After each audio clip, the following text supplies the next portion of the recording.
안 그러면 이제 뒤뚱거리게 되거든요. 그쵸. 앞으로 이렇게 쏠리다 보니까 어쩔 수 없이 모든 임산부분들이 왜 이렇게 하시나 했더니 네. 해보니까 이해가 되더라.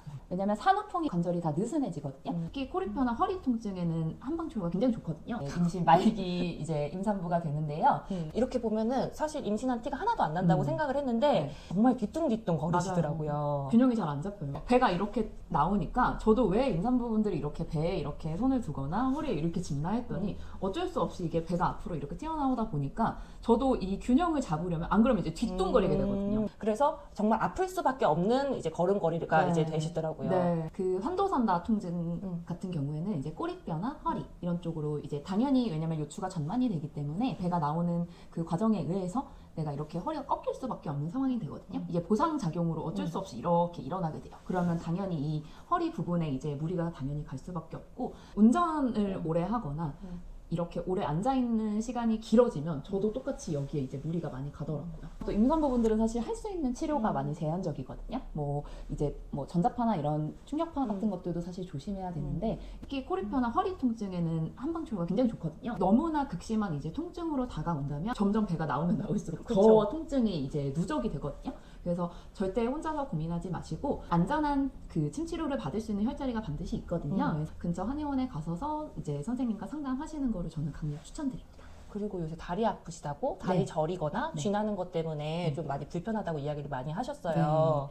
이게 체액량이랑 혈류량이 어쨌든 두 명의 심장을 돌릴 정도로 늘어나잖아요. 그래서 뭐 양수의 양도 늘어나고 그러다 보니까 당연히 이제 팔다리 말초까지는 점점 이런 혈액순환이 계속 떨어지는 거죠. 이제 점점 많이 걷거나 혹은 많이 서 있던 날 같은 경우에는 진짜 이제 다리가 너무 많이 붓게 되더라고요.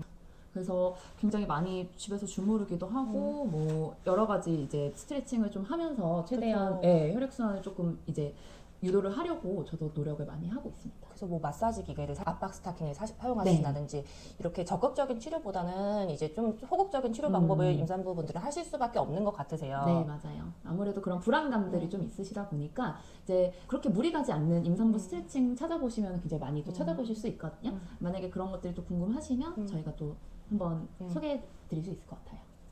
그 임신 중에는 관절이 좀 많이 아프다고 하시거나 네. 부상이 잘 일어나는 경우가 있어요. 사실 산후에는 산후통이라는 말이 있을 정도로 손목이나 무릎, 발목 관절에 통증을 호소하시는 산모분들이 많이 계세요. 네, 왜냐면 산후통이라는 사실 개념이 관절이 다 느슨해지거든요. 근데 그 느슨해진 부분으로 이제 예전에는 바람이 들어온다라고 하죠. 그래서 그 부분에 이제 우리가 산후풍이라고 부르는 건데 릴렉신 호르몬이라는 거에 의해서 내가 의도하지 않아도 그렇게 다 열리게 되거든요. 그래서 제왕절개 수술을 이제 준비 중인 산모분들이라도 사실 관절은 다 늘어나게 되어 있거든요. 그래서 그 관절을 붙잡고 있는 근육들은 어느 정도 강화시킬 필요가 있어요. 안 그러면은 출산하고 나서 이게 더 이상 회복이 갑자기 확 돌아오진 않거든요. 그래서 저는 이제 코어 근육이나 허리, 골반, 기저부 근육, 하체, 특히 상지 같은 경우는 아무래도 이제 아이를 낳고 나서 이제 계속 앉거나 뭐 모유수유를 할 때도 사실 목, 어깨 이런 데가 굉장히 많이 아프다고 하거든요. 그래서 이런 근육들을 어느 정도 내가 강화를 시켜 놓아야지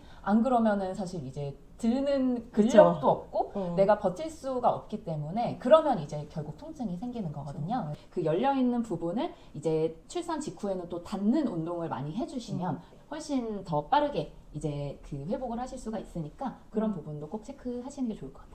그리고 임산부들 같은 경우는 드실 수 있는 약이나 뭐 할 수 있는 활동이 많이 제한이 될 수밖에 없으시고 운동이나 스트레칭도 마찬가지시니까 좀 미리미리 산전에 준비를 해주시는 게 제일 좋으시고 만약에 임신 중에 불편하시면은 그 가능한 범위 안에서 좀 주치의 선생님과 이야기를 하시면서 관리를 하시는 게 좋으실 것 같으세요. 사실 이제 시험과 시술을 하면서 체중 증가가 되는 분들이 굉장히 많으세요. 잉어, 흑염소, 뭐 여자한테 좋다는 고영양식품을 또 찾는다던가 그런 다양한 영양탕 같은 것들 있잖아요. 예민하신 분들은 피임약만 드셔도 되게 힘들어하시는 경우가 있어요. 맞아요. 뭐 메스꺼움이나 뭐 식욕부진 아니면 식욕항진, 저희 어지럽고 왜냐면 호르몬 변화가 생기면 예민해지거나 멘탈이 좀 많이 흔들릴 수 그쵸. 있거든요. 그래서 오히려 임신을 어렵게 만드는 경우도 있기 때문에